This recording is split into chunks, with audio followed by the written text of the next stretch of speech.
Chapter 11. At the Window.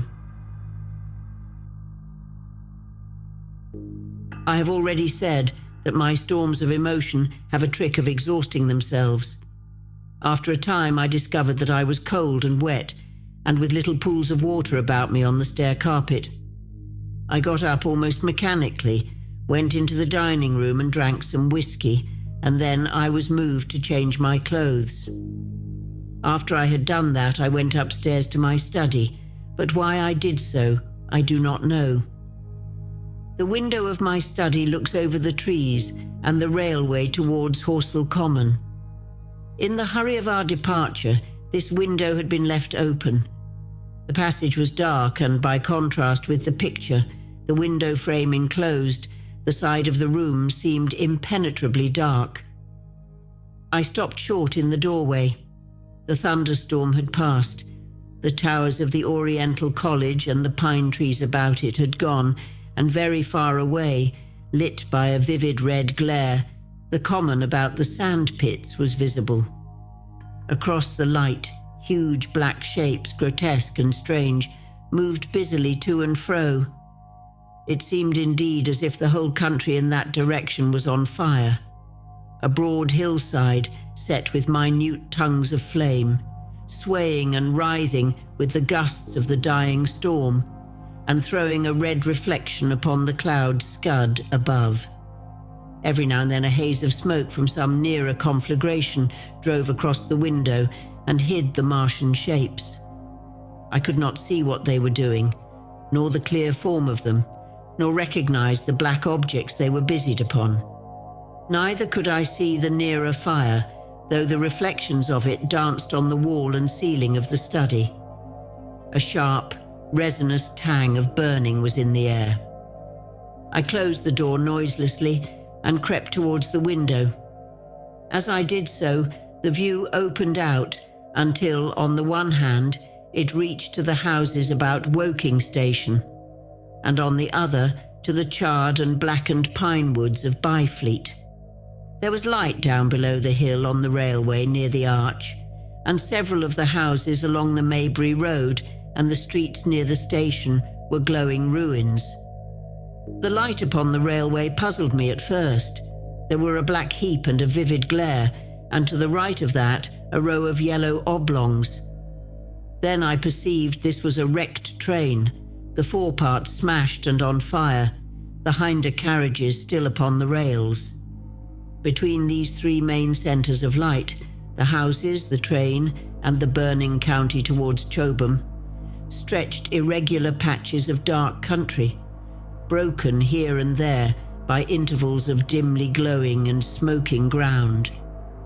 It was the strangest spectacle, that black expanse set with fire. It reminded me more than anything else of the potteries at night. At first, I could distinguish no people at all, though I peered intently for them. Later, I saw against the light of Woking Station a number of black figures hurrying one after the other across the line. And this was the little world in which I had been living securely for years. This fiery chaos. What had happened in the last 7 hours I still did not know, nor did I know, though I was beginning to guess, the relation between these mechanical colossi and the sluggish lumps I had seen disgorged from the cylinder. With a queer feeling of impersonal interest, I turned my desk chair to the window, sat down, and stared at the blackened country, and particularly at the three gigantic black things that were going to and fro in the glare about the sand pits. They seemed amazingly busy. I began to ask myself what they could be. Were they intelligent mechanisms? Such a thing I felt was impossible. Or did a Martian sit within each, ruling, directing, using, much as a man's brain sits and rules in his body? I began to compare the things to human machines, to ask myself for the first time in my life how an ironclad or a steam engine would seem to an intelligent lower animal. The storm had left the sky clear, and over the smoke of the burning land, the little fading pinpoint of Mars was dropping into the west, when a soldier came into my garden. I heard a slight scraping at the fence, and rousing myself from the lethargy that had fallen upon me, I looked down and saw him dimly, clambering over the palings. At the sight of another human being, my torpor passed, and I leaned out of the window eagerly. "Hist," said I in a whisper. He stopped astride of the fence in doubt. Then he came over and across the lawn to the corner of the house. He bent down and stepped softly. "Who's there?" he said, also whispering, standing under the window and peering up. "Where are you going?" I asked. "God knows. Are you trying to hide?" "That's it. Come into the house," I said. I went down, unfastened the door and let him in and locked the door again. I could not see his face. He was hatless and his coat was unbuttoned. "My God," he said as I drew him in. "What has happened?" I asked. "What hasn't?" In the obscurity I could see he made a gesture of despair. "They wiped us out. Simply wiped us out," he repeated again and again. He followed me almost mechanically into the dining room. "Take some whiskey," I said, pouring out a stiff dose. He drank it. Then abruptly he sat down before the table, put his head on his arms, and began to sob and weep like a little boy in a perfect passion of emotion, while I, with a curious forgetfulness of my own recent despair, stood beside him wondering. It was a long time before he could steady his nerves to answer my questions, and then he answered perplexingly and brokenly. He was a driver in the artillery and had only come into action about 7. At that time, firing was going on across the common, and it was said the first party of Martians were crawling slowly towards their second cylinder under cover of a metal shield. Later, this shield staggered up on tripod legs and became the first of the fighting machines I had seen. The gun he drove had been unlimbered near Horsell in order to command the sand pits, and its arrival, it was that had precipitated the action. As the limber gunners went to the rear, his horse trod in a rabbit hole and came down, throwing him into a depression of the ground. At the same moment the gun exploded behind him, the ammunition blew up, there was fire all about him, and he found himself lying under a heap of charred dead men and dead horses. I lay still, he said, scared out of my wits with the forequarter of a horse atop of me. We'd been wiped out. And the smell, good God, like burnt meat. I was hurt across the back by the fall of the horse, and there I had to lie until I felt better. Just like parade it had been a minute before, then stumble, bang, swish. Wiped out, he said. He had hid under the dead horse for a long time, peeping out furtively across the common. The Cardigan men had tried a rush in skirmishing order at the pit, simply to be swept out of existence. Then the monster had risen to its feet and had begun to walk leisurely to and fro across the common among the few fugitives, with its head-like hood turning about exactly like the head of a cowled human being. A kind of arm carried a complicated metallic case, about which green flashes scintillated, and out of the funnel of this there smoked the heat ray.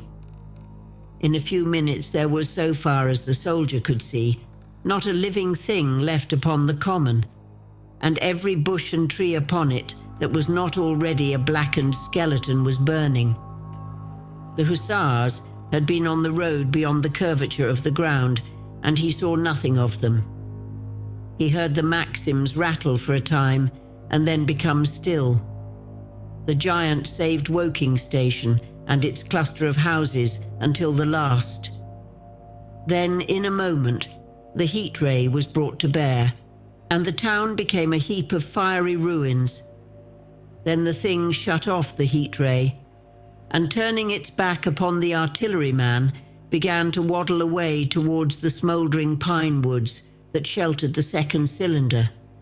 As it did so, a second glittering titan built itself up out of the pit.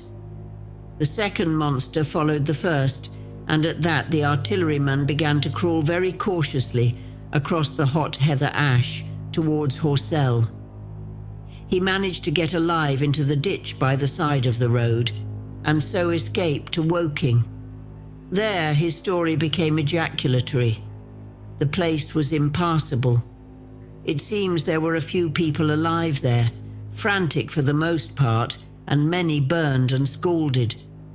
He was turned aside by the fire and hid among some almost scorching heaps of broken wall as one of the Martian giants returned. He saw this one pursue a man, catch him up in one of its steely tentacles, and knock his head against the trunk of a pine tree.